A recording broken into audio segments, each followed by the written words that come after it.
Sergey, could you please remind me, whom did you want me to hand over right after you? I would like to ask you for 3 minutes for the presentation of Andrei, who is going to speak about the funding. So he will speak about some practical terms. Okay, please, Andrei.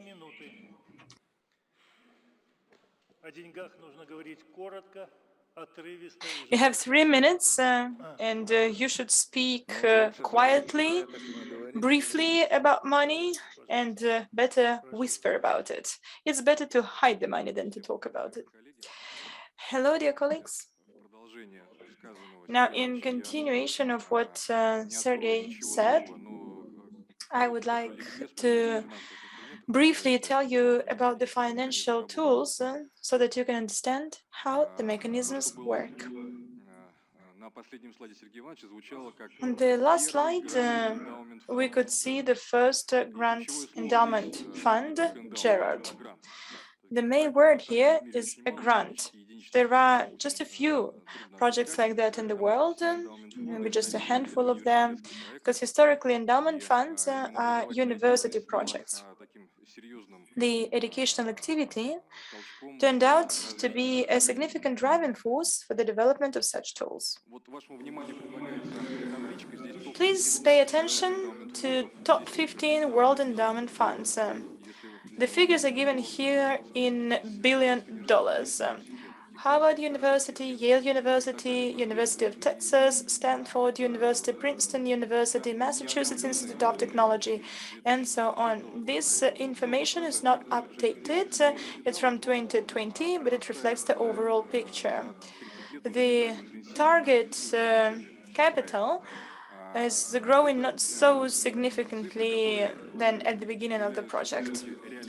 These are the figures that prove the efficiency of the mechanism. Moreover, the mechanism is non-toxic, is compliant, it is transparent. In this particular case, these are the arguments that we need in current economic situation to ensure smooth project activity. As far as the structure is concerned, it is classical. It's not some kind of innovation. And here you can see the bodies of government, of non-profit organization. So here you can see the governing body, experts, council, board of trustees. There is an executive directorate, and there's director of the foundation, chief accounting, management, and other employees required for the functioning of organization. The location is chosen to be Yerevan. This is the territory which is better in terms of rules and regulations for non-profit organization. And as far as Russia is concerned, we have the law on target capital, which regulates this type of activity. Let me give you some figures. The market of target capital in Russia is 24 billion rubles. But you could see the figures of Harvard University. This is $32 billion. In Russia, we significantly lag behind our international partners in terms of capital. So St. Petersburg State University has the capital of 1 billion rubles. Skolkovo has 4.5 billion rubles. GIMO, also several billion rubles. As for insurance, there are more than 170 organizations working in this sphere, and they account for only 1.5% of the capital. The topic is at the initial stage of development, so strategically, it's better to work in the jurisdiction of Erevan.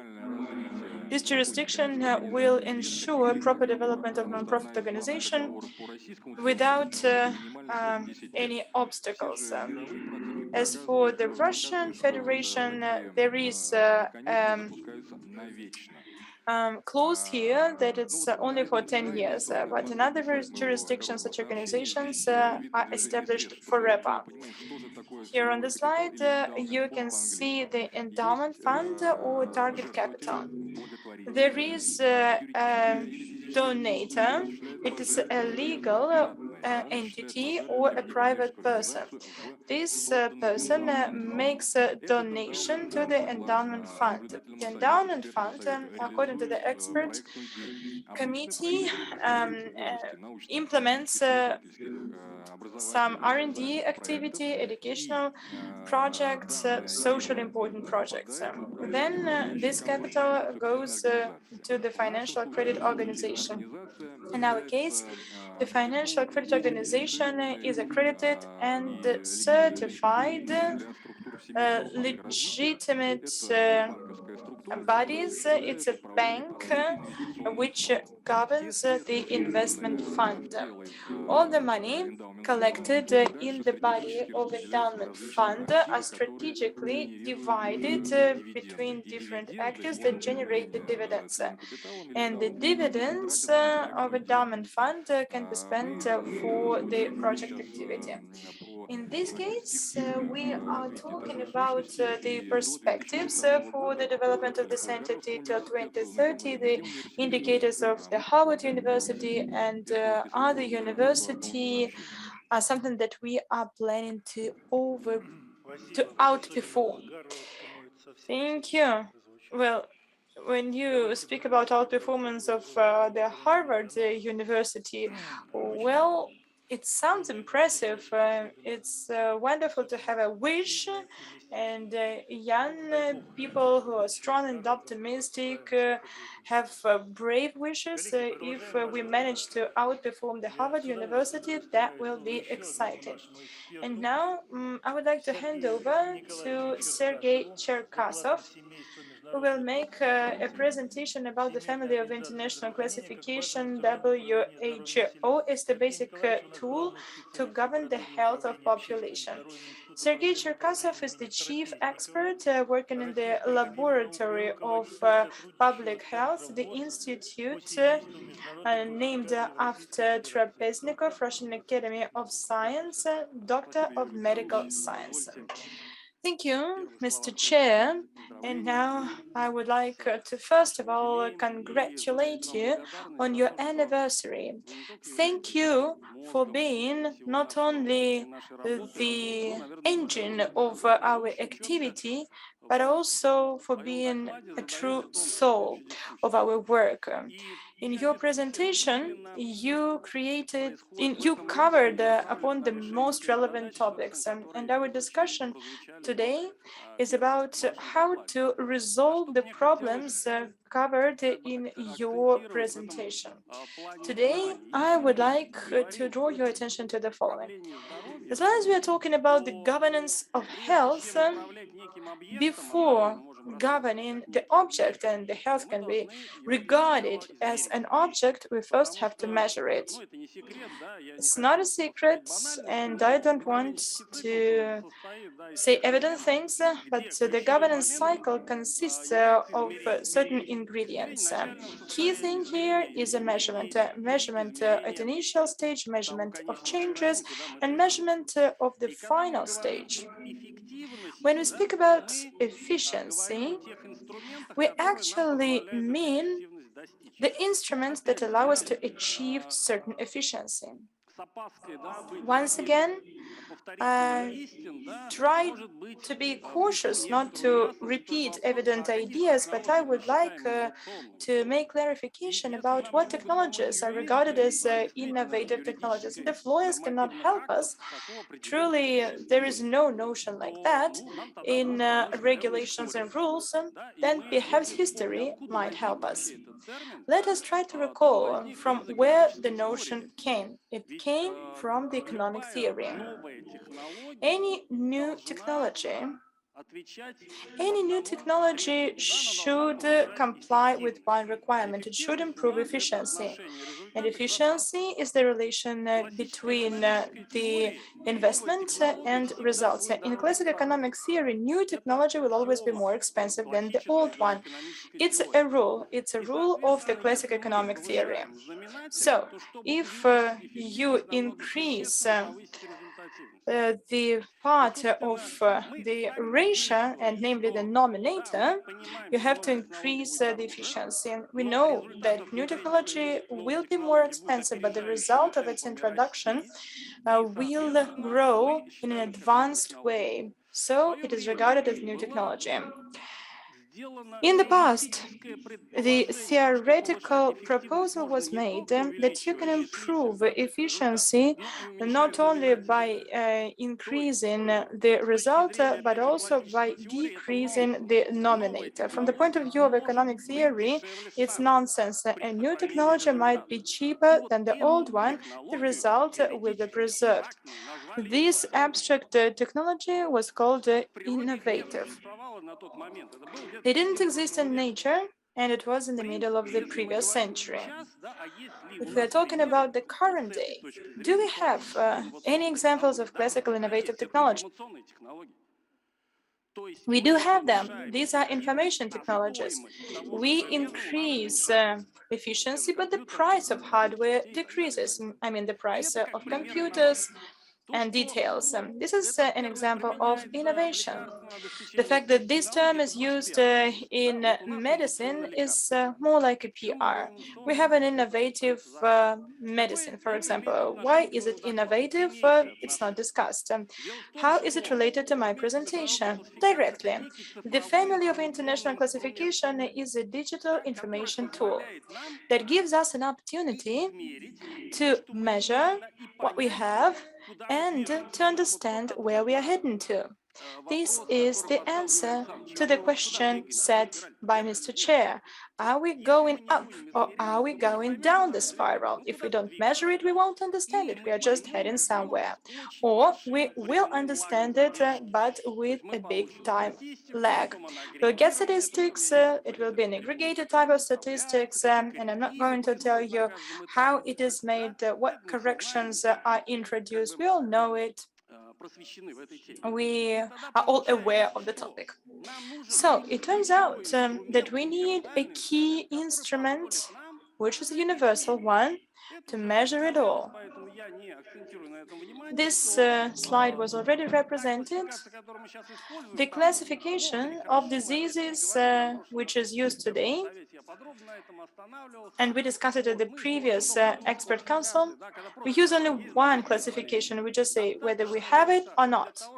Is that enough to understand how efficient this technology is? No, of course not. We cannot treat diabetes with modern technologies, but what about the functional stage? What about the state of a patient, the quality of life? These are other parameters that give us information about the efficiency of technology, but we don't record them.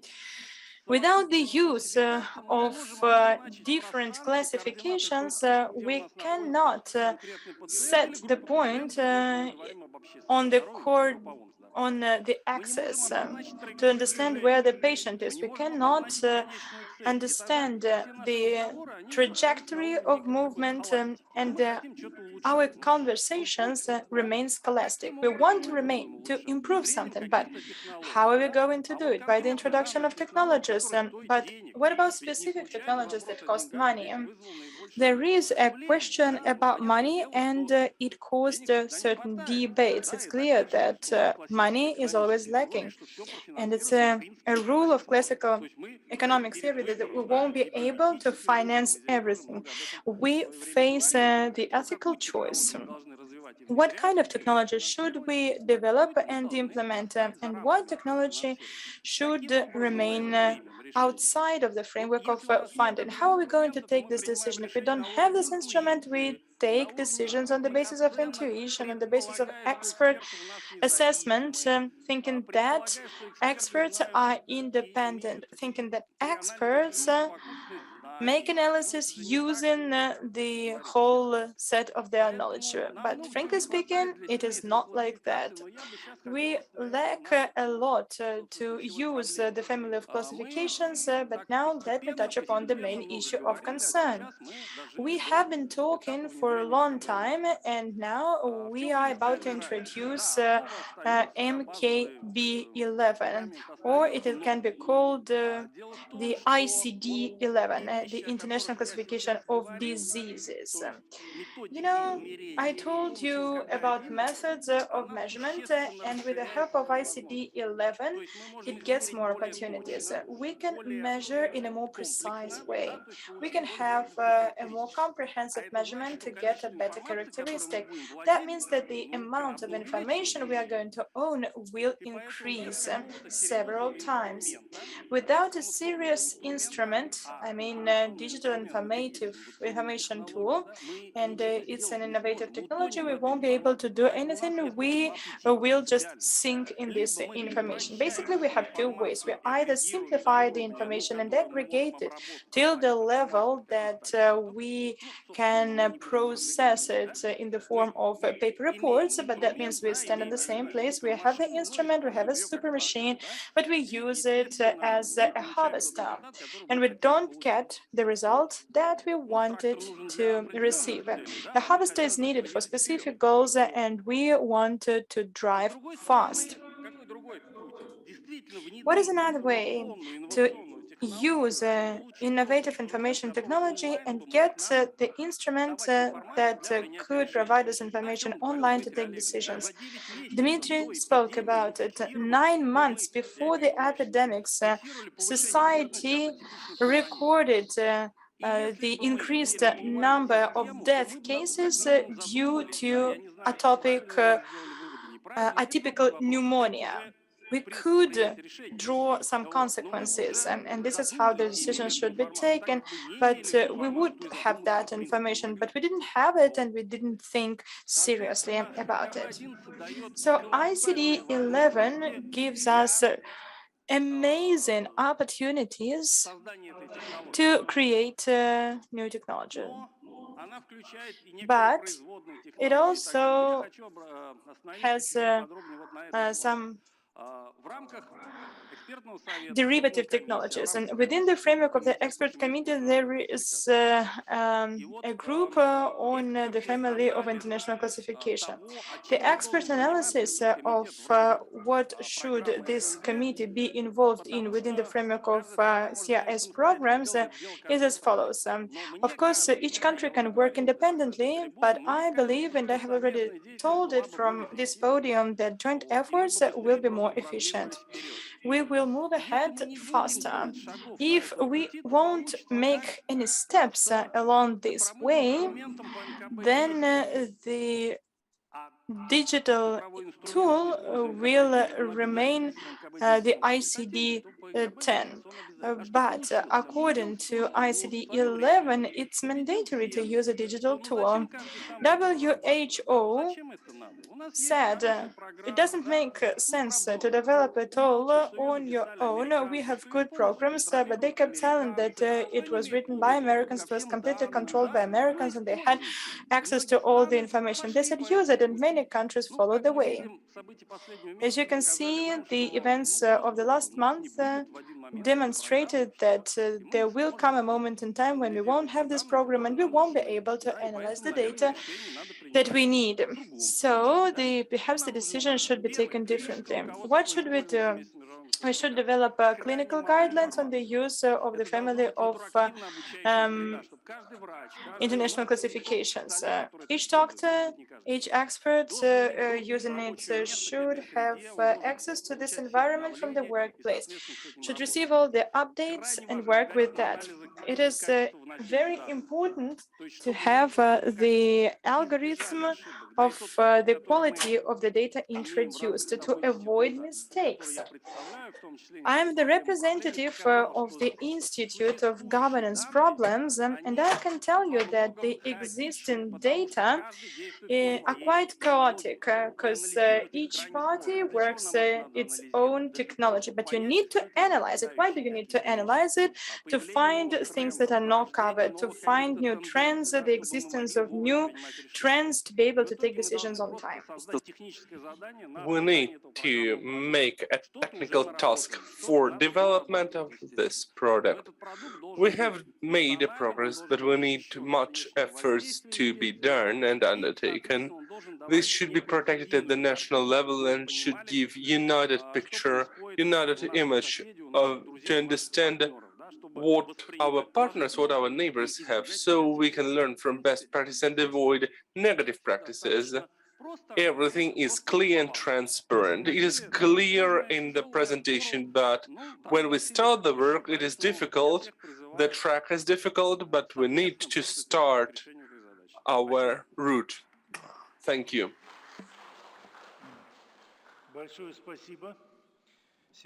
Thank you. Thank you, distinguished Mr. Cherkasov. Any questions? Professor Kadyrov? The question is not through the mic. Translation is impossible.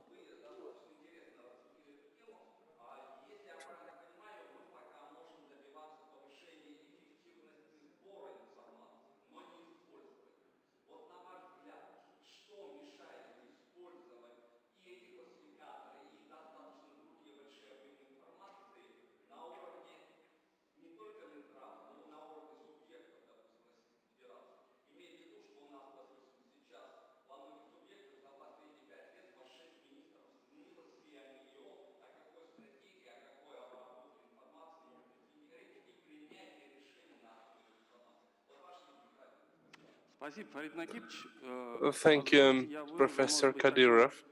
Let me express an unusual opinion. Maybe I'm brave because I didn't deal with the medical system directly. I think that the healthcare ministry should not collect statistics because it is not fair when the same body collects and evaluates. I do not suspect anybody, but anybody wants to seem better and they work better. Second, coming back to the classical risk factor, which Dmitry Olegovich mentioned and which was formulated by Professor Lisitsyn, the role of healthcare is not very high. When we analyze the health, we need to know all the dimensions which are not interrelated to the healthcare system, the nutrition, mode of life, and other aspects. At the regional level, then, it is impossible. We've tried, but it is impossible. There is a big brain flow. People are leaving, people are coming, and if it is not a healthcare system, but any other, and the Federal Taxation Service deals with statistics collection. I believe that the information should be collected not at the regional level. If we have a global system, maybe a united center, a joint center, maybe it should be R&D institute, and this will inform the regions about statistics, and then the regions manage the situation and are responsible for their decisions. Thank you. Any further questions? Introduce yourself, please. Mrs. Shamalieva, Executive Committee of CIS on Healthcare. So ICD-10 exists. The governments should introduce this into their healthcare system. Now it is being translated. You were very emotional speaking that for certain states there are some weak points, and as a representative of Russia, you mentioned those weaks. Your institute is not within the healthcare system, but another institute deals with translation of ICD-10, of ICD-11 for further implementation. Are you in contact with those translators, translating institute, and implementation in Russia? Because Russia is the leader of CIS countries. So, will you undertake any steps for cooperation with this institute? This is an acute question. It is a very comprehensive question. First, the governmental bodies in Russia and other countries are translating this into local languages.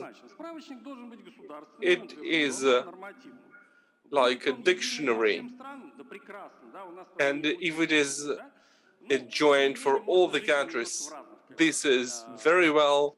If not, we can live with it. The Central Institute for Informatization, Digitalization of Healthcare System is establishment of the statistical tool. It is the governmental task, and I do not interfere. But when we get data, I have a question: what we do with it? This is an expert level. How do we analyze it, evaluate it? So this is what I am speaking about.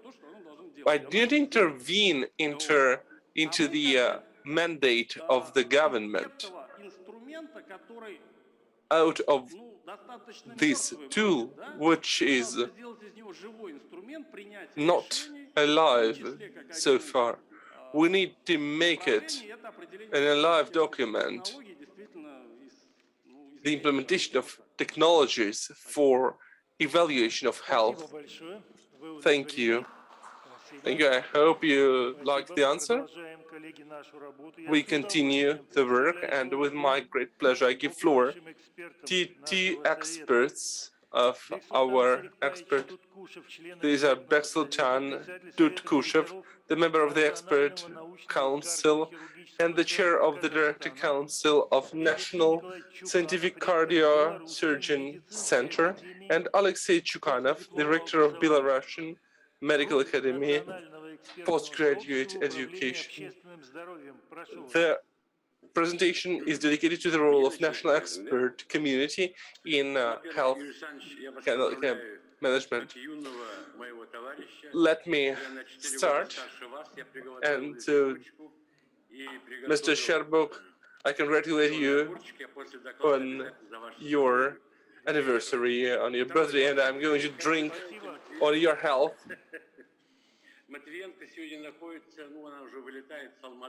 So Mrs. Matviyenko has been today in Almaty in Kazakhstan, which is dedicated to the 30th anniversary of IPA-CIS, which was established 30 years ago in Almaty. And Hans Kluge, the head of the European WHO office, and he addressed to the deputies for this, and he spoke about the prevention of the pandemic, and Hans Kluge said that the pandemic was an obstacle on reaching Millennium Development Goals and sustainable development. COVID-19. 4 years ago, we lived in a global world, and we could not even imagine that this this situation. So the world is unconnected, and every actor started to undertake local measures. And the country, the worst situation was in the United States, when the expenditures on healthcare are the highest in the world. And it turned out that Kazakhstan spent approximately 1.8% of GDP for healthcare, and our countries coped with the situation, and the mortality rate was lower than in Europe or in the United States. Why do I mention this? We adopted 78th Almaty Declaration, then in 2020 Astana Declarations. It means that the healthcare system, and I was in Boston in the early 2000s, and the first lecture by an American professor started with words, we in the United States do not have healthcare system. We must understand, dear colleagues, that COVID-19 showcased how and why we managed to cope with this situation. And sometimes we are ironic saying that we have reforms. I don't like the word reforms in terms of healthcare system, but Kazakhstan introduced many reforms in healthcare system, and we were able to struggle against COVID-19. The Russian Federation designed its vaccine, and the WHO has not adopted the Russian vaccine. And within IPA-CIS, we must remember our, not maybe Soviet system, but the healthcare system of CIS countries. The Republic of Belarus keeps this Soviet system, and in accordance with the Human Development Index, it is better than in many European Union countries. So we have frames, notwithstanding all the changes introduced since the collapse of the Soviet Union, we managed to cope with COVID-19 because we based on the Soviet medical system. At least about 50%. Mr. Sherbuk knows that for 12 years I was a member of a committee on human rights. I have been in our expert commission. The model laws, we have them. And Mr. Savashinsky, we talked that maybe we would meet in Kazakhstan. What was said by Alexander Ivanovich, it is just a part of what we have done. We must work on the models, maybe not model laws, but model standards. In Kazakhstan, there are standards. In Russia, there are standards, but they are not synchronized. The goal of our commission, of our council, is to synchronize and harmonize the standards. The standards, the model. Sorry, I'm a bit anxious. Maybe it is the first time that I speak without a presentation. I'm sorry. We have protocols of rehabilitation, of the diagnostics, and we need to synchronize and make a model standard for all those documents, for all the protocols. The world is divided, and we need to be a best practice for the best practice for the whole world. So we need to have the core, the synchronized core. I agree to the previous speaker. Today we are responsible for lives of people. In the Constitution, Article 1 says that the highest values are a life of man, and it is the priority number one. The fortification of nutrition, which was done in the Soviet Union. In many countries, we stopped doing this due to the Asian Bank of Development. Sometimes we adopt it, sometimes we refuse from it. But people come to us, so not fortified flour is used by people, is eaten by people. So we need to have a governmental policy. The ministries, the ministerial bodies must undertake measures for improvement of health of citizens. Sometimes we have a tunnel view and we work only within the healthcare system, but we forget that the state has institutes which can deal with healthcare system, with the health of population of countries. We are an expert council, and we need to set questions not only for healthcare segment, but for other segments too. I didn't want to speak too much. We must address to the state.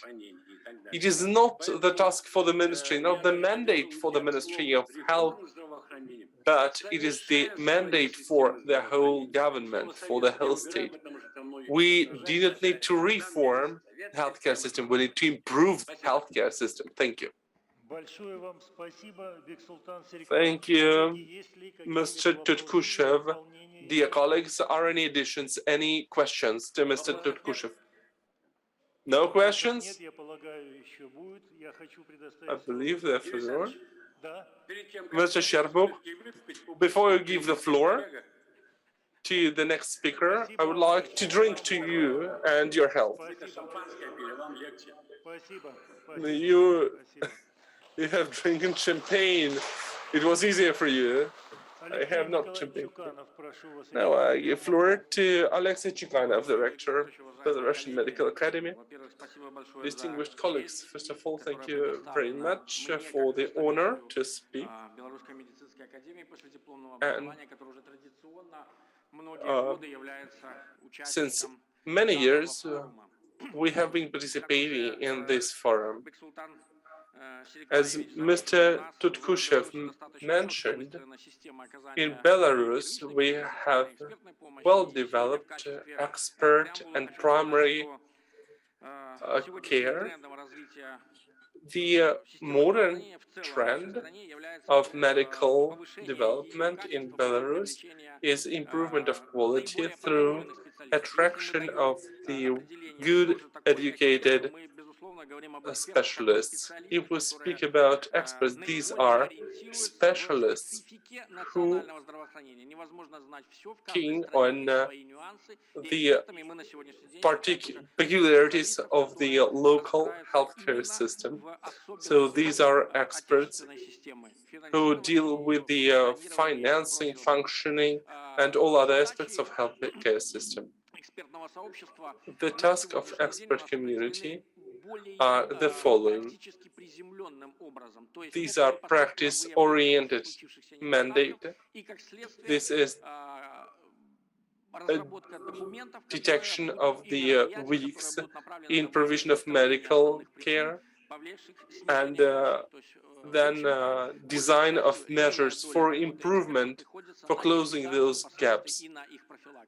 So the experts are to prevent further weaks and problems. We have a very thin border between expertise and evaluation. In many communities, expertise and evaluation are joined. So far, organization of healthcare system has a strict system. This is a vertical system with the chief medical doctor at the head, and this system deals with evaluation of the healthcare provided. There is a special body which participates in transformation of the healthcare system in those frames which we have discussed. The experts are those people who deal with national healthcare systems, who evaluate national healthcare system. Who are these people? Do we have conditions for selection, for education selection of those experts? We have a bigger structure in the academy. There are 4 faculties with different number of chairs. You see, we prepare medical workers in different areas. This is a postgraduate educational establishment, so this is for education of medical doctors who already have a diploma. So we improve their knowledge, their competence, and find out experts for the medical healthcare system. These are experts with big expertise, and they are members of various councils, technical councils, like in the Russian Federation. For efficiency of educational programs, there are special councils. We also have a Republican Center of methodological provision and medical and pharmaceutical education. This is informational support through design of plans and educational programs. So we are experts for educational system, for the system which prepares the future of medicine in Belarus. We also have a separate course for the heads of establishments, medical establishments. We have an online remote course. It's a policy and practice of healthcare, public healthcare. And we also have a school of healthcare manager, and we try to find out the most experienced managers so that we can include them into our expert community. We also run round tables and workshops. And there is a basis. This is the approved scientific schools. There are 21 schools all in all, and the members of those schools are experts of the world level. These experts participate in international seminars, share their expertise, and we can speak about them as about members of the World Expert Club. We have programs of international cooperation. Practically, it is implemented through different programs.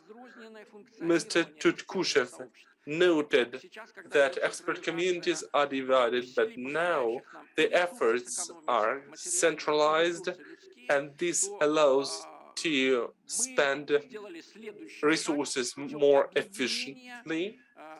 And we try to join expert communities, taking into consideration all the countries which Mr. Cherkasov enlisted.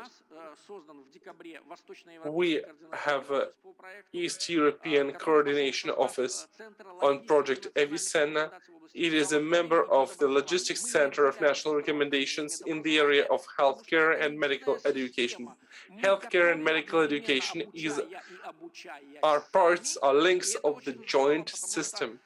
We prepare people, we prepare human resources for medical healthcare system. You see, there is the Office for Cooperation with WHO, the Office for Analysis and Development of New Technologies of Postgraduate Education, online educational office, because the population must know about the best practices in healthcare system. So I'm sure that we are on the right track. The event in April, which will take place in Belarus, will be another benchmark in our successful story.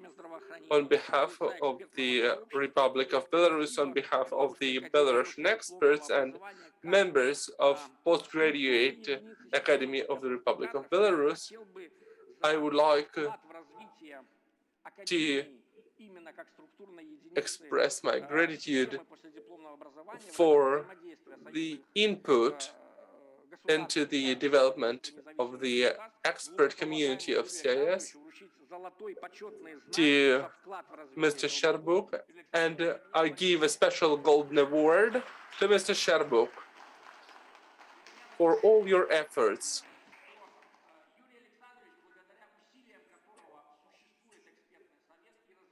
The expert council exists only due to the efforts of Mr. Sherbuk. Due to your ideas, the speaker does not use mic. Translation is impossible.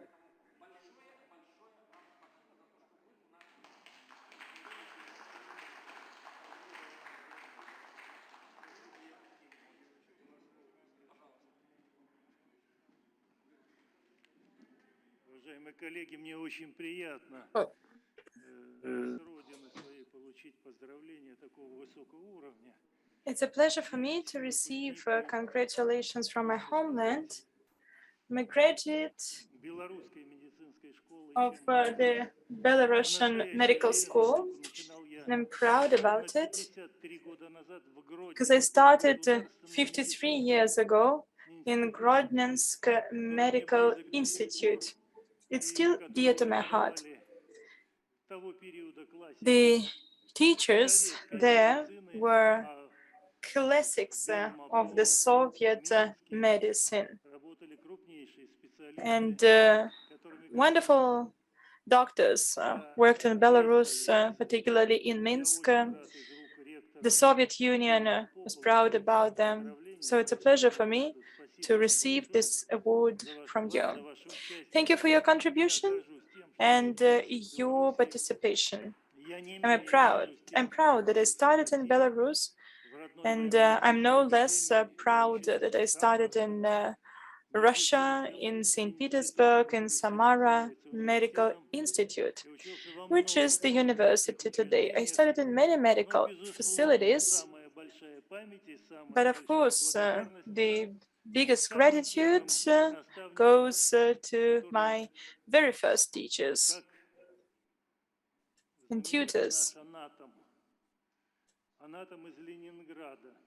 As Профессор Армен famous Николаевич Professor начиная Gabuzov первую from лекцию в St. Грозном Petersburg, Советском when he институте started анатомии the говорил: first lecture at the красной chair линией of anatomy, через said, всю анатомию red lines человека проходит, go делал паузу, through добавлял the whole ланцетник. Я до сих пор помню это выражение anatomy and body этого of the классика human being, and анатомии, очень известного said анатома, that выпускника школы it's академика a профессора lancelet. Привиса, работавшего когда-то He в worked with кафедре Professor анатомии в Previs, Ленинградском who worked медицинском at the chair of anatomy государственном in медицинском Leningrad State институте Medical имени академика Institute, Ивана named Петровича after Павлова. Я очень рад Ivan этим Pavlov. обстоятельствам. И еще раз огромное I'm спасибо. happy about it, and once again, thank you very much.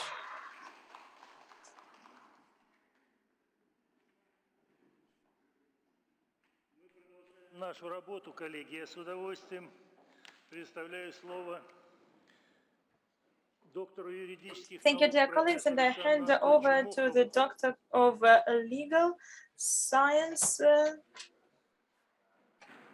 Professor Alexander Mohov. He used the link for the international participants. Maybe we can hand over to the next speaker, and Mr. Mohov will join us a little bit later and give us a sign. Okay, then we continue to move on according to our agenda, and it's my pleasure to hand over to Elena Shamal, Counselor, Department on Cooperation and Social Sphere, Department of Humanitarian Cooperation, the Executive Committee of CIS. Her presentation will be about the coordination of activity on prevention and treatment of diabetes in CIS countries in 2021-2025. Thank you. Thank you, distinguished colleagues. Thank you, Chair. The international community of diabetes doctors makes a mistake about the growth of disease cases. Last year, there were 537 million people suffering from diabetes. Each fourth of them doesn't know about the problem. The biggest problem is that every 7 seconds there is a person dying from this disease. Analyzing the situation for more than 20 years, in 2006, the General Assembly of the UN took the only resolution about non-infectious disease, and it was the resolution on diabetes. It's clear why diabetes is the reason of mortality, which ranks 9th, and the forecast says that it will take the 7th position, and the trend will continue to grow. So cardiovascular diseases, heart stroke, amputation of the legs and limbs, this is the consequences of diabetes, and it leads to a lot of health, also social and public problems. Understanding it all, it's necessary to act according to the resolution of the UN, according to the initiative of IBA-CIS in 2008, the Basic International Agreement on Cooperation between CIS countries and fighting against diabetes was adopted. The participants have to develop programs to fight against this difficult disease. Currently, the program is there. It has the program from 2016 to 2020, and it is completed. So we are preparing the report of the program, and now the experts are developing the next 5-year-old program. It entered into force last year. When we analyzed the program for 2016-2020, as Nelly said in her presentation, this program should not be a philosophical work just to remain on the table. And this program for 2016 and 2020, leading doctors from CIS countries implemented the program and understood unanimously that it's necessary to develop a standardized form of report to determine the main points where we could understand the efficiency of program implementation and with the help of which we will be able to assess the situation with diabetes in CIS countries and to assess the efficiency of activities of the program to create the set of activities for the next 5 years. So we started to report about the results of the program to the authorities of the countries, members of CIS. I'd like to tell you that the proposal was made from the Committee on Economic Issues to represent not a statistical report, but to make a detailed report about the diabetes problem. Let me tell you about statistic indicators. The experts came up with 9 main areas, and there is division into diabetes of the first, second type, grown-up population, and children population.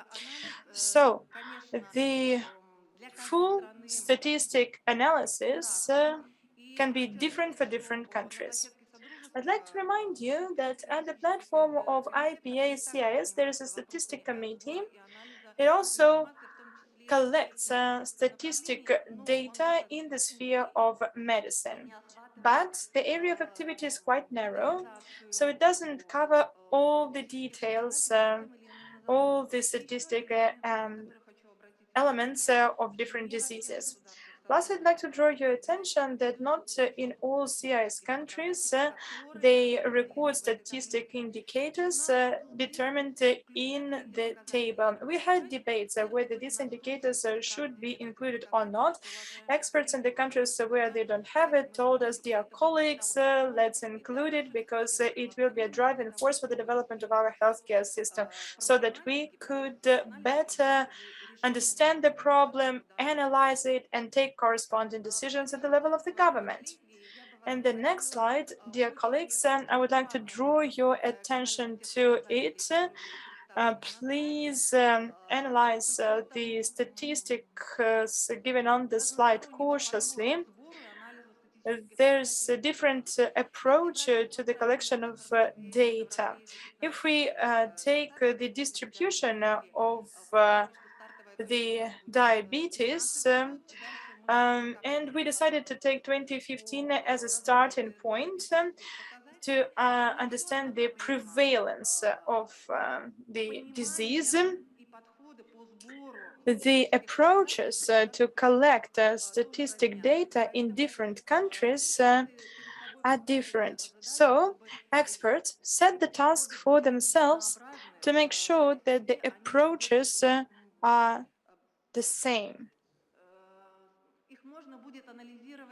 And then statistics can be analyzed for each country. Diabetes. So here you can see the overall prevalence of diabetes, type 1, type 2.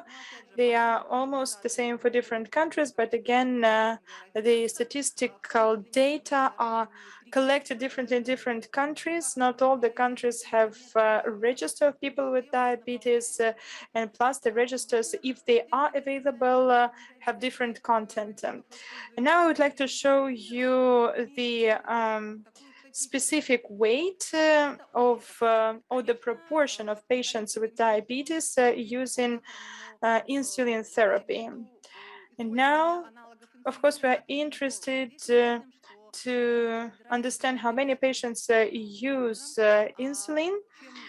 The Russian Federation is a leader here. The better the medicine is, the better the result of treatment. And as far as insulin therapy with patients with diabetes of the second type is concerned, experts draw their conclusions. So we have to think about pills, early diagnostics, efficiency of treatment, accessibility of drugs, and many other aspects that should be analyzed by experts. But unfortunately, the situation is quite sad. As far as the control of compensation of diabetes of all types is concerned, here you can see the number of research HbA1c for one patient per year.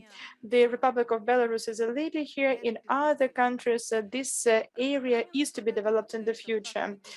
Now I would like to speak about the prevalence of blindness among the patients with diabetes of the first type. For 100 patients, the data from 2015-2020, some countries have high prevalence of blindness, and it's mostly diabetes type 2. Prevalence of blindness among patients with diabetes second type, and in the Republic of Uzbekistan, they have almost the same prevalence of blindness with diabetes type 1 and type 2. Chronic disease of kidneys, it's an invalidizing, very difficult pathology. It requires a lot of money and efforts. The percentage is different in different countries, but it's quite high everywhere. And now prevalence of the amputations of lower limbs, lower extremities among patients with diabetes. It's quite high. And then mortality rate among patients with diabetes for 100,000 people. Approaches to the recording of mortality rate. There are two different approaches how to do it. You either make a record of the patients who die from diabetes or patients who have diabetes and die from other reasons. So it requires to have a unified approach. I would like to let you know that last year, when the program for 2021-2025 was approved, that program was signed by 2 times more countries than the previous one. It's a testimony to the fact that people are interested and have will to resolve this difficult problem in medicine. So the new program for 2021-2025 is a continuation of the first one. However, we understand that the continuation of statistic information collection is still our top priority. Taking into account the analysis of statistic indicators, we will determine the efficiency of activities. This program has 4 areas of focus. All in all, there are 22 activities. I hope that activities will be efficient and will be implemented in the countries. As far as diabetes control is concerned, we have 4 levels. An expert level. These are the experts of diabetes science in CIS countries. The expert level or the expert council on diabetes includes not only endocrinologists and doctors. We also closely cooperate with patient communities, and we actively work with the experts representing European and World Healthcare Organizations. The next level is the level of ministers, economic council, government, funding, it's the distribution of funds, that all is here. Again, the share of expenditures is so that about 15% for diabetes from the overall expenditures for healthcare system. But if you take into account also the proxy indicators, then the expenditures will be higher. What are the expected final results of the program. We decided not to set any figures that we are striving for. To our mind, it's too early to do it.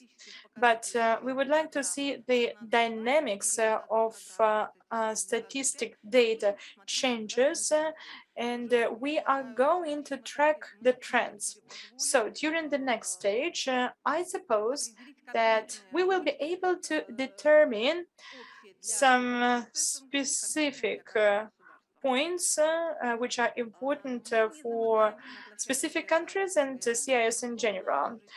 We are not limited with the SCI space. My colleagues already told you that we have wide opportunities for international cooperation at the platform of the UN and the platform of WHO.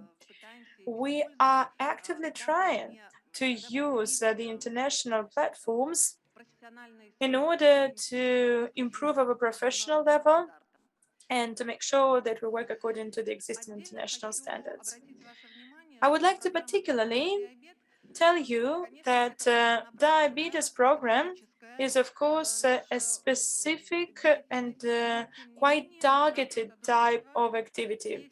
Nevertheless, within the framework of CIS, there is a wider strategic document that covers prevention of non-infectious diseases, and it also covers the issue of diabetes, and that is the strategy to improve the health among the people living in CIS countries. The main curator of the document is the Institute of Information of the Russian Federation.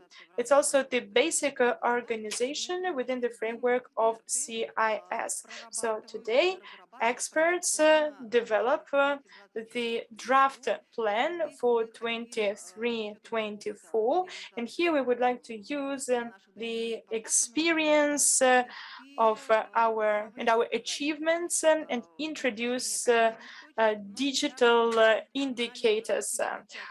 We are going to analyze various indicators for each country, and they are not unified for all the countries.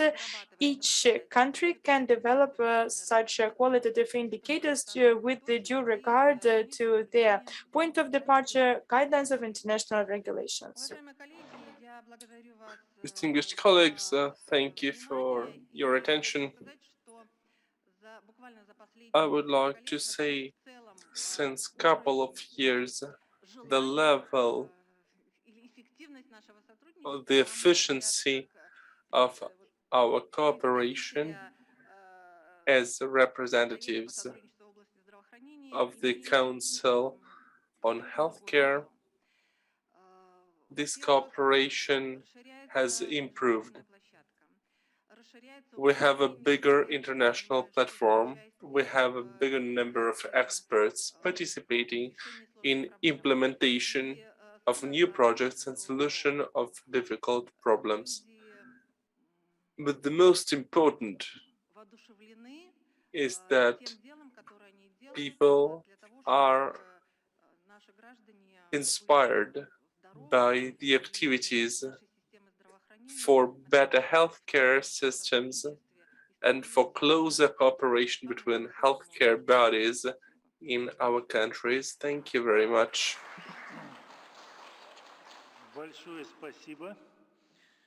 Thanks a lot, distinguished colleagues. I give floor to Mrs. Shipulina, the representative of St. Petersburg Diabetes Organization. She's going to speak on this issue. Thank you, distinguished Mr. Sherbuk. I would like to say that in this building, the model law on diabetes was designed, as well as the agreement between CIS countries on struggle and treatment of diabetes. This tool, which we possess, Expert Council on Diabetes, the programs designed, this tool has a peculiarity and it can work in comparison to other programs, other basic documents. Commitment to the issue of diabetes allows to measure the seriousity of situation. As an example, I can mention the pandemic, the increase of cases of diabetes due to the COVID-19 will be included in the program. These two things are interrelated. In St. Petersburg, we understand it, and we ask the expert council to support our initiative, as we have initiated in the Council of St. Petersburg a draft about the focus on opportunities and potential of administrative bodies and legislative bodies, so that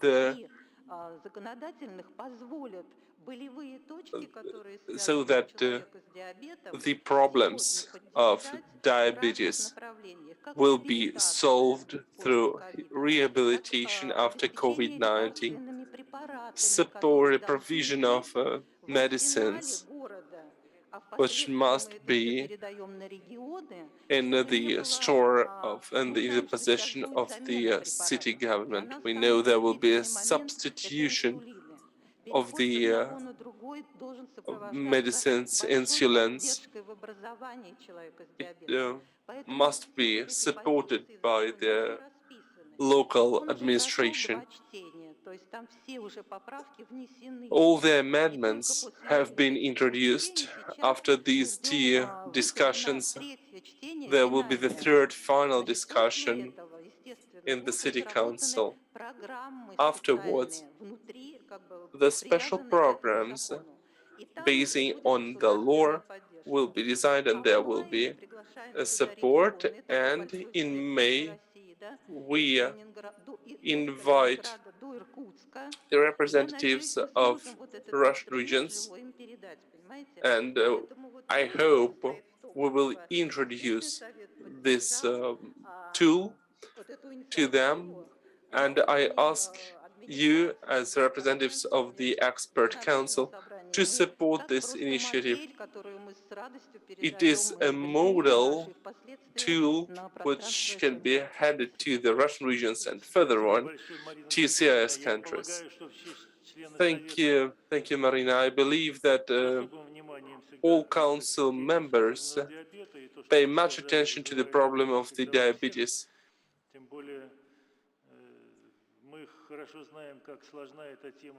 We know how this problem is difficult, and this problem is very acute for St. Petersburg. I see the dynamic that there is an increase of diabetes cases.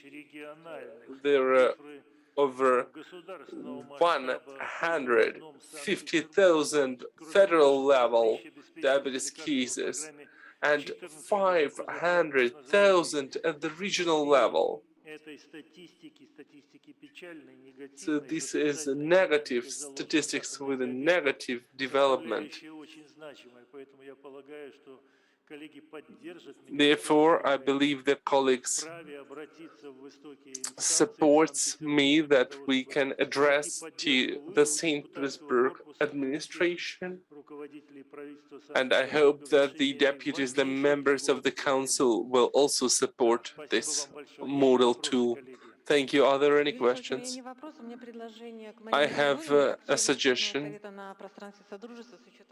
Marina, you are a member of the council at CIS level, so you are the first in the post-COVID-19 body who set the question of the diabetes In May and June, I'm sure you Спасибо will большое. have adopted this model tool. В эфире Thank you very much. Now I появился give наш floor to the коллега online participant, Александр Анатольевич. Вы слышите нас? uh, Professor Alexander Александр Mochav. Анатольевич Мохов, заведующий кафедрой медицинского права Alexander Московского Mochav is the head of chair государственного of the юридического medical law университета of the Тюбingen, доктор Moscow юридических Legal наук, University. профессор.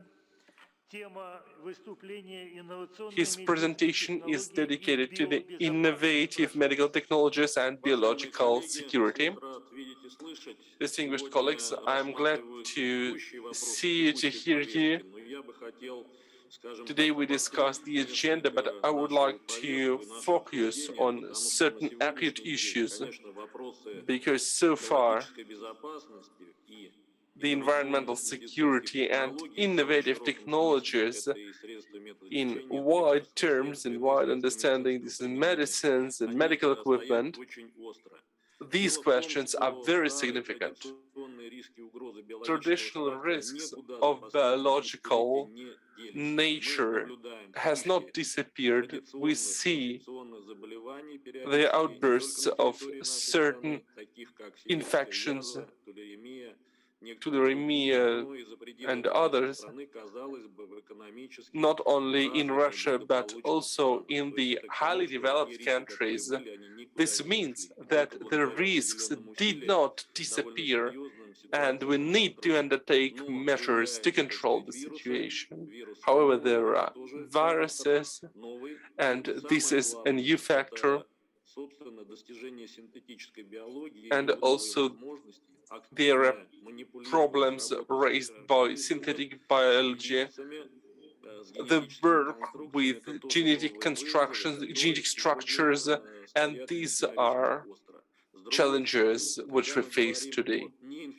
When we speak about non-infection factors, we need to understand that we can speak about biological security. Diabetes is closely related to the problems of demography, and it impacts the demography.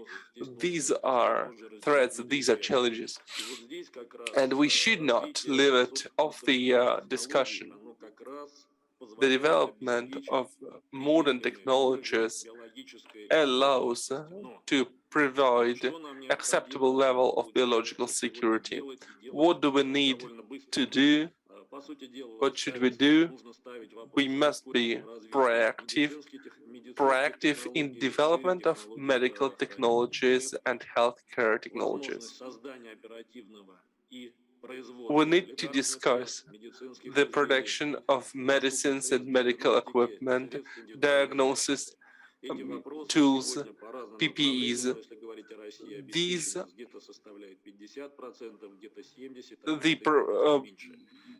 Russia is provided in different Russian regions are provided in different volumes, like maybe sometimes 50%, sometimes 70%.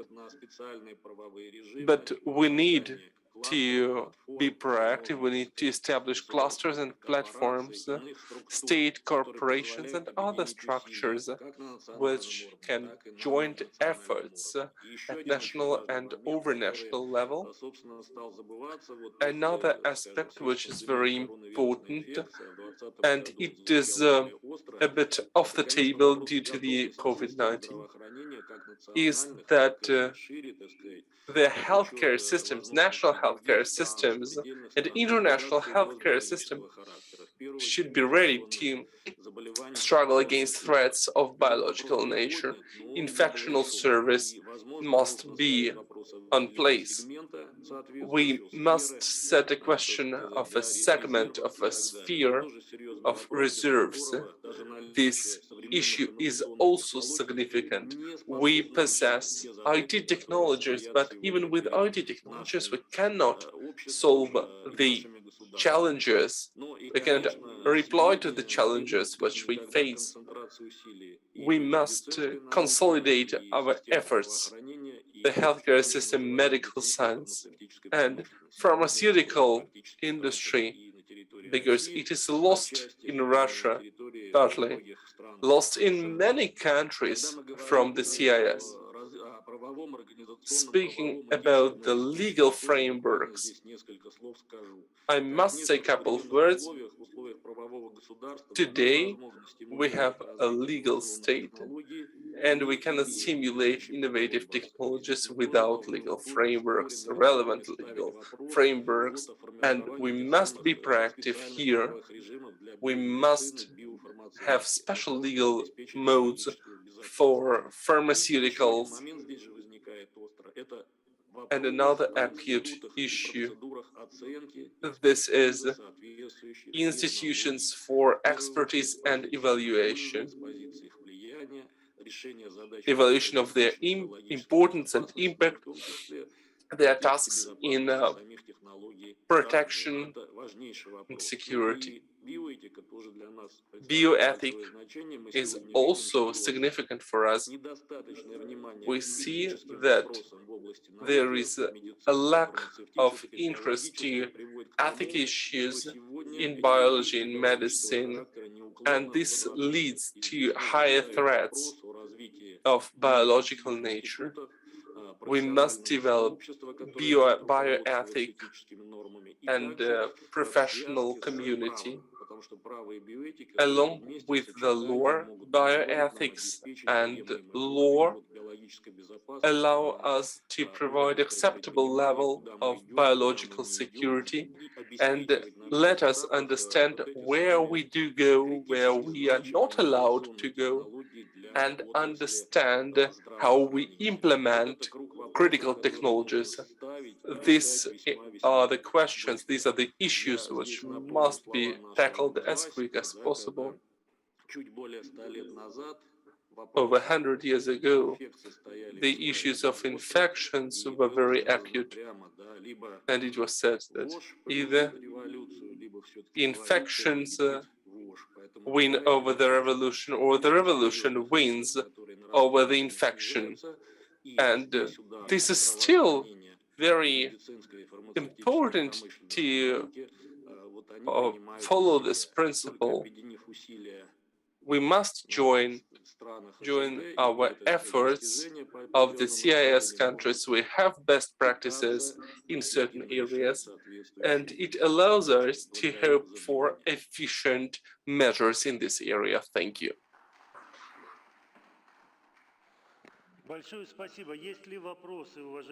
Thank you, Professor Mohav. Do you have any questions, please? It is not a question, but maybe some information. Epidemiological situation of dangerous diseases make us join to solve the problem. Within the CIS, since 2 years, we have been working on an agreement for prevention and mitigation of the emergency of sanitary and biological nature. We are close to the end. The states approved the document in June.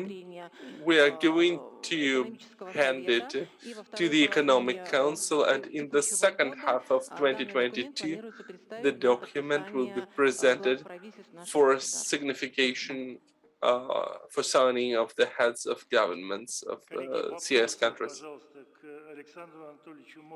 Any questions to Professor Mokhov? He is an expert in medical law. You can make use of it. May I ask the question, Mr. Mokhov? Of course. Could you tell, please, or maybe you can share your opinion?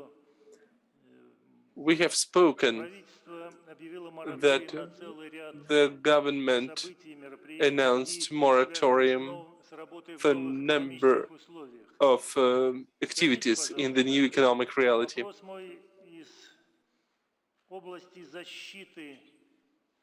I'd like to ask a question about protection of medical workers. Is it possible to initiate a moratorium for court prosecution of medical workers in the difficult medical situation, this economic situation, maybe in restrictions, in conditions of restrictions? There are many cases.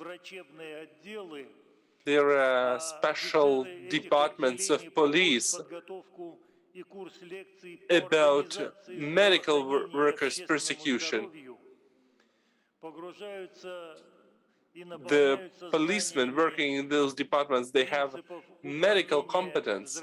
They go through educational, through training courses. But you know those articles, 108, 109, 111, 118, 124, 293. Those articles are well known by the heads of the healthcare system because implementation, especially 109 and 124, is widespread, and we have negative statistics in 2019. There were 2,100 such cases in 2020, 1,600 cases, but the pandemic is not now, is coming to the end. But today we don't have access to the high-tech diagnostics methods, and there will be difficult, complicated legal situations.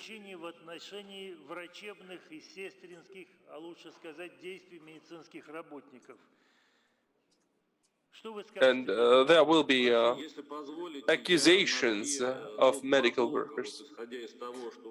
Let's split your question into two units. First, moratorium. I do not disagree. I agree to it. But it is more important to understand the following. In Russia, there are no extraordinary legal modes. In the situation of the pandemic, we cannot provide medical service in accordance with the same standards like in the usual time. We do not have new approaches, extraordinary approaches. We have seen different recommendations, and in such cases, a medical doctor is very often accused of improper treatment. But a legislator must provide special conditions in case of the pandemic. On the other hand, the second unit, the growth of cases, criminal cases, it is not the problem of today. This problem had been developed due to the huge rate of conflicts in the industry in Russia and in the CIS. The medicine is an area which follows usual rules in the case of conflicts, but there must be special structures. The discussion of conflicts in medicine with special tools. Unfortunately, we have not developed such tools of conflict solution in medical industry. Those tools hasn't been developed. Without those tools, we have to use individual approach to each case without a tool, and we can lose medical doctors. I have another question. Санкт-Петербурге мы очень In St. активно Petersburg, привлекали we наших were коллег в working плане together досудебной практики и разбирательств and через так we называемые третейские addressed суды. Могли бы вы несколько слов uh, сказать, важна ли эта мера, стоит ли к этому we возвращаться, used поскольку the mechanism of это позволяет arbitrage снять очень многие претензии на уровне and досудебного also addressed to our государства colleagues. и разрешить Do you споры think that the между government should use пациентами, их arbitrage близкими и врачами, for которым disputes between предъявляются medical претензии? doctors and patients? Буквально коротко, если можно. Maybe Взгляд you can профессионала. give a short reply.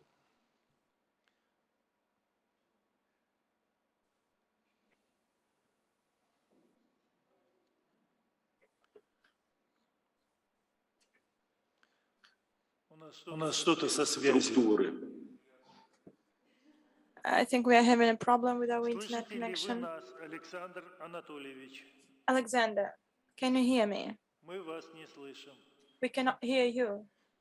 Mr. Mohov, Связь прерывалась, я надеюсь, меня слышно. I had a problem with the Да. internet Вы услышали connection. наш вопрос? Can you hear me Я now? услышал Did you существо hear my вопроса. question? Да. Как раз Yes, я об I этом heard your начинал question. говорить, но очень кратко. Actually, Для I медицины, started и to не talk только для about it. медицины, для For специфичных medicine сфер and лучше for other работают specific специальные areas, альтернативные процедуры. Это как раз special могут быть alternative третейские суды. procedures work Это better. могут These конфликтные can be комиссии, third-party иные arbitration консорциумы, court, институты уполномоченных conflict и так commissions, далее и тому the подобное. Они лучше institute срабатывают. of Чья, собственно, и в суд нужно идти только authorized тогда, когда bodies уже, than например, regular пациент courts. получил отрицательное решение. Но мы знаем по If зарубежному the опыту, что person or a перспектива patient gets a судебного negative решения может в decision, таком it's a случае different происходить, case, but we например, know очень that низкая. У нас the пока эти percentage институты не of работают. Третейские суды пытались successful работать, но тоже мы знаем, с учетом изменения result is законодательства low. сегодня But in our стало case, we гораздо know that сложнее эту проблему arbitration решать. works, but Поэтому because of на legislation, it я becomes бы more difficult to создавал в рамках, use например, it. если I мы идем think по we need to пути, скажем, use it. создания там, врачебных I think we палат, need to create саморегулируемых the организаций so-called медицинских doctors' работников. Для chambers, них вот такого рода третейские self-regulated суды, еще какие-то communities of комиссии, doctors они бы to могли have как раз себя third-party зарекомендовать положительно. arbitration courts, and Спасибо they большое. could Значит, наша be практика, used которую мы positively. начинали 20 лет All right, назад, была so правильной, the но на practice that we сегодняшний день, started к 20 years сожалению, ago я was думаю, не correct, весьма but результативной. Но это к этому можно unfortunately, it вернуться с didn't bring помощью профессионалов и юристов. results. Спасибо But I think that we need большое to вам. continue to work on that with legal experts. Thank you. Thank you. Слово The предоставляется floor goes to Ларисе Ивановне Даниловой, руководителю Larisa проекта «Авиацена», Danilova, заведующей кафедрой the head эндокринологии of Белорусской Aviacena медицинской project, академии head медико-технического of образования, председателю the Белорусского общества chair for эндокринологов, endocrinology, доктору Belarusian Medical медицинских наук, Academy, профессору. the Тема Doctor такая: of роль Medical Science инновационных технологий professor. в Her topic of лекарственном presentation is обеспечении the и role of диагностике, innovation лечении и technologies реабилитации сахарного and диабета в provision государствах of участниках medicine СНГ в рамках for проекта «Авиацена». for Прошу the вас, Лариса Ивановна. diagnostics, treatment, and rehabilitation of patients with diabetes in CIS countries. Thank you. Mr. Chair, distinguished experts, and distinguished colleagues. Of course, speaking about the project, and it took us quite a long time to prepare for it, finally, we are starting the first steps to implement it. It's very important to choose the areas of focus where we would like to start our activity. We would like to choose the topics that are especially relevant for post-Soviet countries. One of the main tasks is to develop technologies of quality assessment so that we can assess what innovative technologies will be more suitable for the use in post-Soviet countries. Ms. Shamal told us about different diabetes indicators in CIS countries, but for us it's very important to have a standardized approach to the development of registers. They should take into account best practices available in the world as well as national experience of our countries.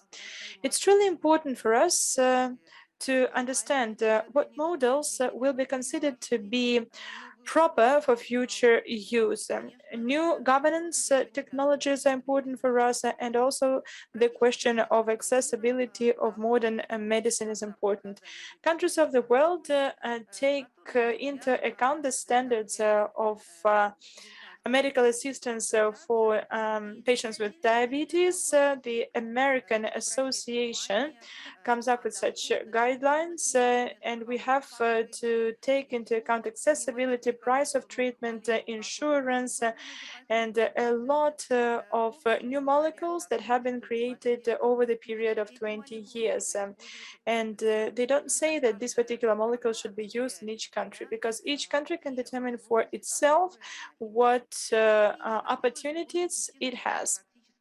Nevertheless, I would like to cover some practical aspects today. There is an old anti-diabetic drug, and this old molecule that you can see on the slide, it has effects on the mass of the heart organ, and the old molecule has an impact on the mass of left ventricle. In the second case, it's a modern medicine which has a number of negative effects, but the mortality rate decreases. We also spoke about the problem of insulin therapy today, but at what stages do you use insulin? We create new molecules. Is it always so that if you use a new molecule when you already have the side effects of diabetes, will it be efficient or not? For us, it's very important to speak about availability to consult the doctors working in the fields. In CIS countries, we can talk to doctors, we can organize meetings in the universities and hospitals so that we can provide help to the regions, and also international experts can take part in such meetings. Are there any problematic aspects? Over the course of 5 years, the view on diabetes type 1, type 2 changed completely.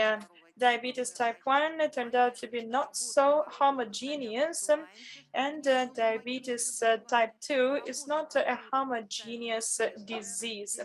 Here is the work which was represented by the Swedish Diabetes Society. There are 5 different clusters. Our colleagues from China tested their population and came up with 7 clusters of the diabetes type 2. Is it about simple interest? No, it's about the expenditures that the healthcare system has to make, and it's also about the education of doctors, what medicine is needed for the patient to live without any side effects and without any complications of the diabetes. Modern medicine is, of course, international. All the medical societies are international.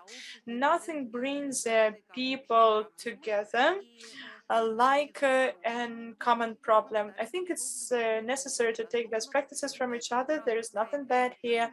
So within the framework of our Center project, we pay attention to various diabetes programs in the countries, how they were implemented. We count on the idea that we can also bring some of the projects to life together with our international colleagues, because we have more bigger database, more clinical cases, and we can select the areas of focus. We can determine the stages of early diagnosis, which has an impact on future treatment. Do we need to pay attention to the treatments in other countries? Yes, of course. They openly speak about high mortality of patients with diabetes in case of COVID-19 in France. Our colleagues from France analyzed this case. Do we need to select not only the complications of type 1 diabetes that lead to mortality, but do we need to pay attention to the quality of life of patients with diabetes type 1? Yes, of course, we know that COVID-19 brought us a lot of cases of insulin-dependent forms of diabetes, and it will lead to additional expenditures of practical healthcare system. Plus, we know that in Norway, the trend of disease prevalence is negative. So we started to take their best practices into account. We would like to develop a common program that would take into account best practices from different international communities for the purpose of prevention of diabetes type 2. It can be very simple if there are corresponding solutions made. And this is about the content of sugar and salt in food and active lifestyle. And here is the picture of an artist from Belarus. Thank you very much for an opportunity to work with you, to cooperate with you within the framework of the expert council. Thank you, Mr. Sawashinsky and his team, because it encouraged us to make our work deeper. At the end of this year, we would like to publish the results received by us within the framework of the funding of R&D on genotyping. And this program was fulfilled. We can see that our cases of diabetes type 2 are also not homogeneous. So perhaps in CIS countries, just like our colleagues from other countries, can verify different variants of diabetes, what forms of diabetes prevail in our countries, and then with the help of new indicators, we will be able to treat our patients better. Thank you. Thank you. I would like to ask one question to Larissa. Is it allowed? Yes. Larissa, you made an overview of the world activities on diabetes. There's also the understanding of ADA, but this is all the historical perspective, because it has always been done so. But when we speak about the development of standards for CIS countries today, they will be better understandable and they will be better used if you create them on the basis of the leading facilities in CIS. I'm speaking about the standards because there is Vance Institute, which works perfectly today and has all the necessary recommendations. There's your experience too. We know each other for a long time. And there was one day when we met in the same hall. So in the past, I took part in the creation of the patient community. I'm very thankful to all the patient organizations in post-Soviet countries.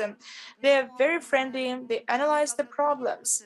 But not as an activist of patient organization, not as a chair of professional society, as a doctor, I would like to tell you about one sad thing.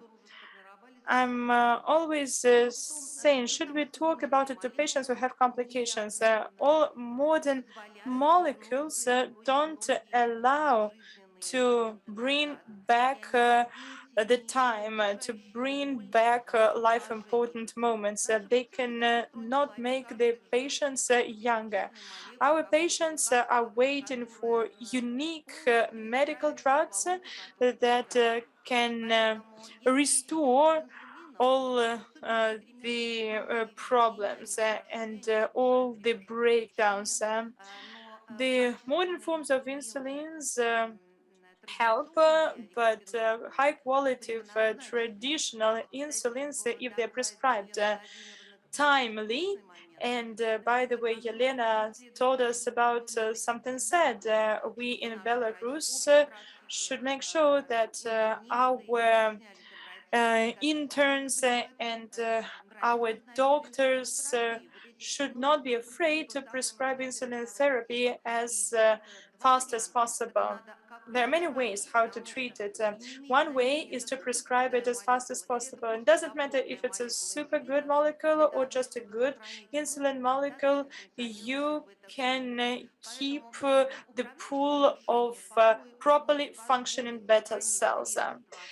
This is an ability to save the money for new technologies in the budget. New technologies should come, of course, but it doesn't mean that you can restore everything which was broken down.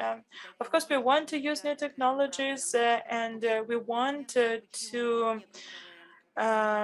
prove it to the decision makers why health improvement programs are required. And today we should stand up each 45 minutes and move around. At schools, we will also try to explain it to people that children should be able to walk around, and during the breaks they should be allowed to run around.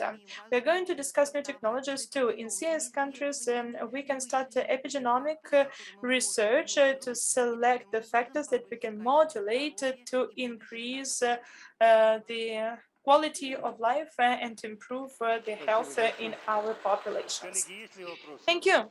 Thank you, dear colleagues. Are there any other questions? I would like to ask one question to you, Larissa. You are a professional, and I would like to ask one question to you, which you can answer from your table. We receive a lot of calls from our calls, including calls from the doctors' family. They have bigger access to the drugs, and they all speak about the lack of insulin. I don't know if you are involved in the question, but from time to time, currently the insulin of short action, the Epidra drug disappears from the pharmacies. And there is a problem to move to new forms of insulin. So endocrinologists, as far as I understand, have to make recommendations to temporarily transform to other forms of insulins, though there is an opinion among endocrinologists that in this case molecules are different, complexities are there, and it's not possible to move to another form of the drug quickly. So this transfer is not professional and is not correct. What do you think about it? Thank you, Yuri, for your question. This question was discussed more than once. We have to admit that the new comparables and new types of introduction don't allow us to achieve better indicators. But if we analyze the quality of self-control and the quality of introduction, I can tell you that people in our countries have certain mindset. Perhaps we should prepare guidelines for doctors. It's not really correct what you said. We don't use the beef insulin, for example. If a children doesn't have access to short action insulin, that's not right. It's about governance. We have a lot of experts working in the regions. It's very important to make sure that you can forecast it. Plus, the family should have a certain supply or margin or reserve, I should better say, of insulin. And I know that in other countries, they only use shorter action insulins and they don't use any comparables. What is better for us? There are advantages of short activity forms. You don't have to wait for 30 or 40 years, 40 minutes after the introduction of insulin till you can wait. There are patients who really don't have the sufficient glucose decrease in effect because of certain nuances. When you start to analyze clinical cases, you find out that they introduce the insulin in the area of dystrophy, that they don't keep the interval between the introduction and the food. They don't calculate the so-called carbohydrate units. My answer is so that new molecules should come, new ways for the introduction of medicine should come, new equipment should arrive, but in critical situation, we should mandatory have a short action insulin that should be kept properly, and there should be long action insulin too. Let me explain. You're an expert and you respond to all challenges, and manually you cannot manage the switch to new types of insulin. Are there any guidelines for a difficult period, for transfer period? And do you need such guidelines? I have a manual.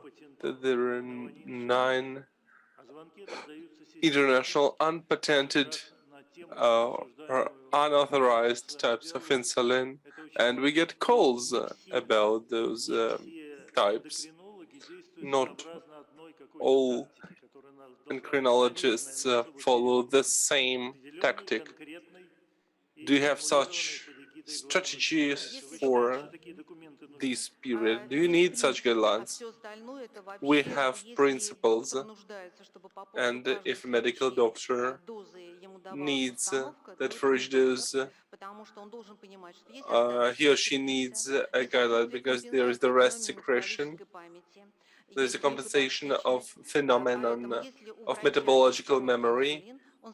If a doctor has a short insulin, then he saves the patient and afterwards wait for new deliveries. So there are some recommendations. What should not be done? What should be done? If there is a short insulin, then use short insulin. So the worst situation is the lack of insulin at all. Okay, are there any further questions, dear colleagues? We move into a clinical system for those who deal with clinical medicine, because we have also members who teach, who provide consultancy, and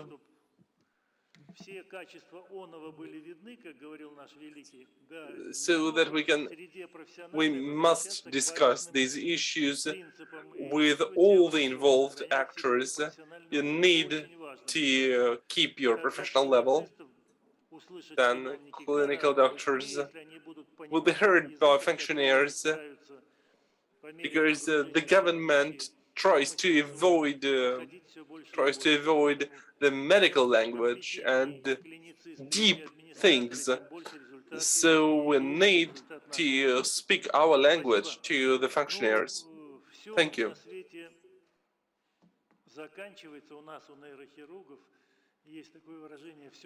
Everything comes to the end. Neurosurgeons say that even neurosurgeries can come to the end. At a certain time, for 30 years, I didn't have any lunch breaks, and for 30 years, I didn't know what it was, a lunch break, because I didn't have time. If you're a neurosurgeon, then forget about lunches. It is because of peculiarities. Therefore, I give floor to the final presentations to the team from St. Petersburg State Chemistry Pharmaceutical University, design of survey of efficiency of medicines by COVID-19 with elements of post-marketing pharmaceutical and economical researches and the evaluation of technologies of healthcare. The speakers are Oksana Dmitrievna Nemyatek, professor of the chair of pharmacy management and economy, and rector of St. Petersburg State Chemistry Pharmaceutical University, Professor Igor Narkevich. So, Professor Nemyatek, the floor is yours.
Провизоры всегда были у нас самыми спокойными, самыми хладнокровными.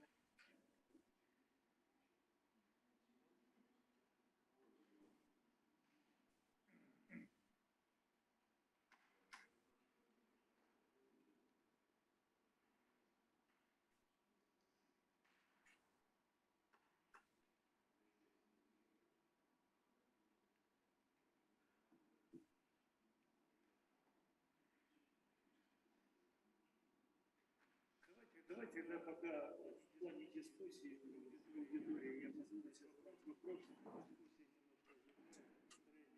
The chair does not use mic. Translation is impossible.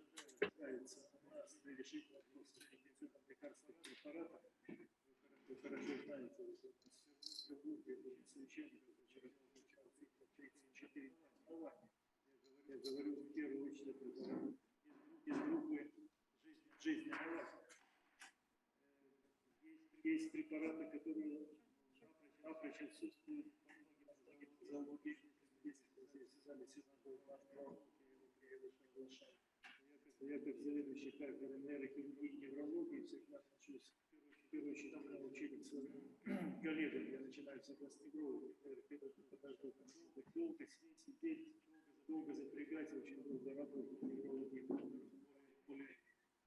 в этом смысле дискуссии подготовленной. У нас, вы знаете, какой бич у нас, особенно в постковидный период, сейчас мы будем ковид обсуждать. We're going to discuss COVID-19 and we have post-COVID syndromes. Nobody had been waiting for it. And we wrote about 20% of post-COVID neurological complications, but nowadays there are 99% of post-COVID neurological complications. There are cognitive complications. We start to think and to try to bring from our memory to remember those things which were evident. I didn't remind you of figure 7. When you start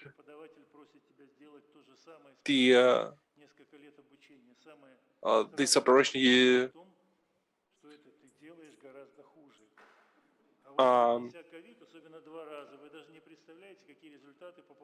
so it's like at the beginning of the course of neurology, you must take 7 from 100, and you do it very quickly, but at the end of the course, you do it very slowly. So, neurosurgeon surgery is very complicated. And neuropharmaceutical therapy is highly demanded today on everyday basis. It is a must for post-COVID syndrome.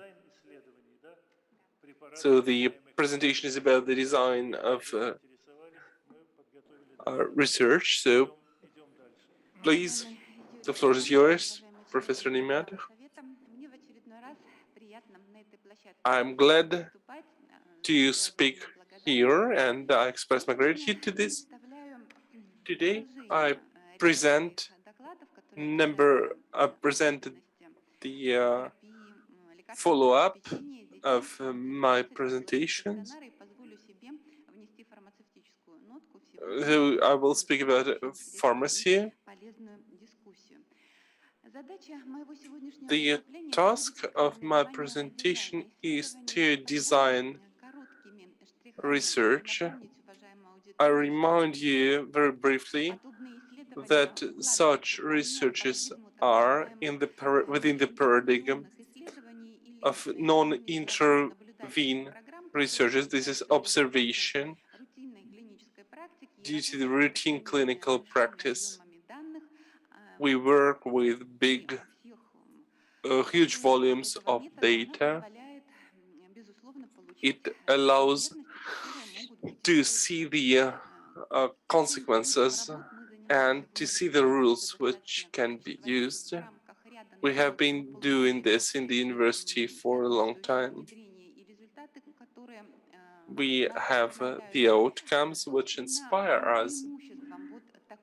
The advantage of such observation programs is the simplicity of research design, low expenditures, lack of regulations or regulatory limitations, and we need only ethical conclusion. The patients should not be insured. They can be used by all of pharmaceutical industry actors. Producers can learn more about efficiency of medicine and allows to provide you data about security of a medicine. As for legislation and executive bodies and number of medical institutions, the outcomes are important for them because such researches allow to find out efficiency level of researches and of use of medicines. It is also important to use the expenditures in the most efficient way.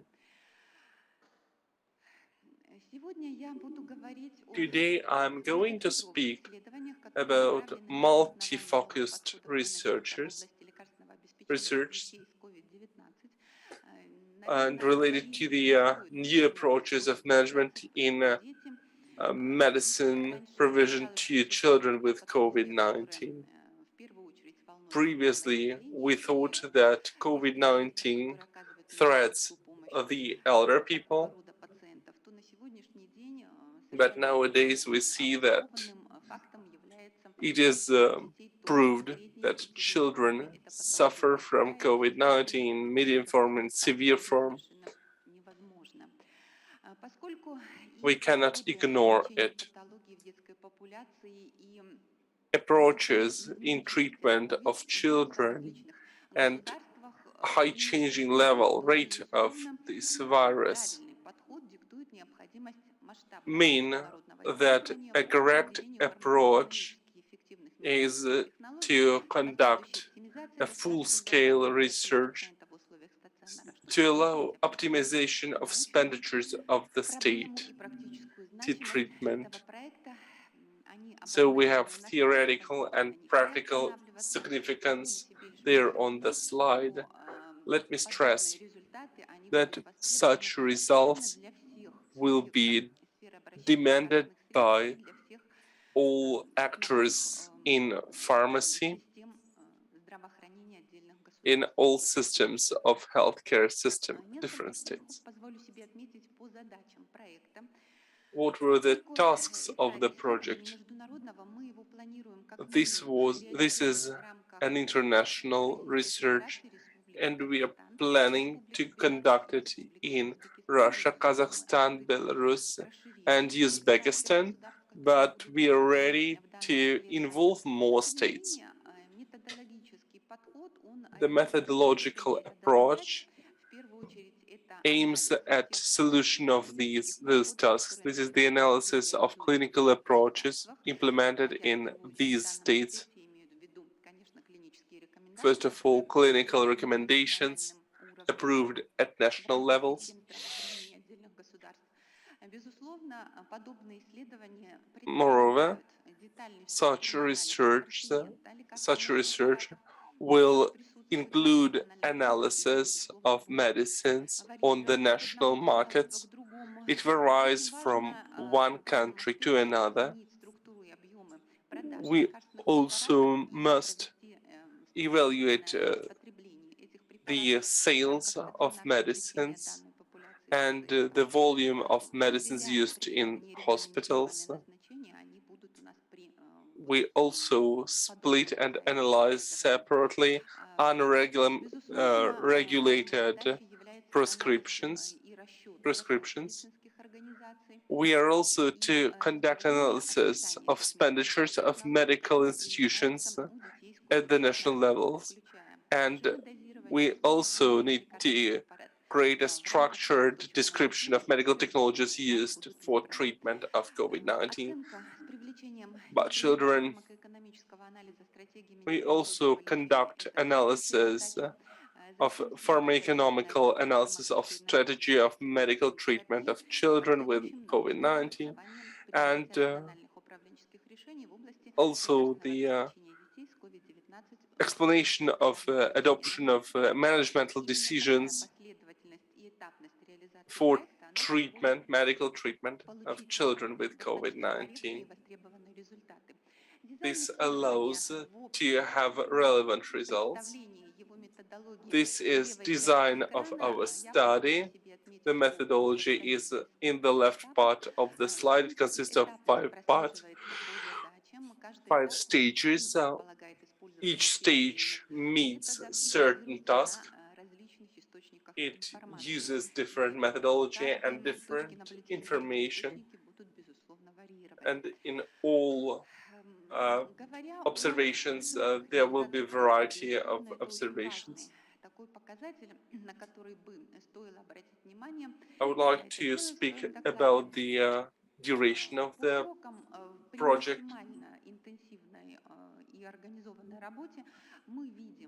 We think that the project will be implemented, will have been implemented by December 2023, and we are at the beginning stage. we are to make a matrix, approved matrix, which will be filled out at all control points. It's crucially important because it depends on the joint efforts of the countries, how good the result will be. Here you can see the list of data on patients. Of course, you have to specify it, discuss it with the work group. But as for today, we can see that it can be used as the basic list of data, 63 indicators to create the database of patients. And then when we have a certain pool of medical facilities and hospitals, members of research, we can start our activity. This stage is very important. Despite the fact it's one of the initial stages, how properly you make it, how well detailed you make it, the result will be either better or worse.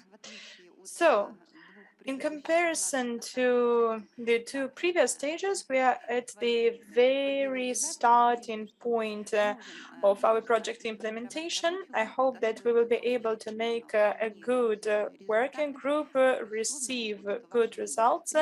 Of course, it will be needed for practical medicine and scientific community, governmental authorities. We are always open to have a dialogue. We would like to invite all the interested stakeholders for cooperation. And as for the working group, we are going to have other meetings to discuss other issues in details to make the database of patients and to determine the hospitals and medical institutions where our research will take place. Thank you. Thank you. Alexander, I would like to ask one question to you. Will you have couple of minutes after the meeting to discuss some housekeeping remarks? We have a big Belarusian delegation here, and taking into account the conference which is starting on Monday in the organization. Yes, of course, I will have some time to discuss it with you. Okay, thank you. Dear colleagues, do you have questions? No questions.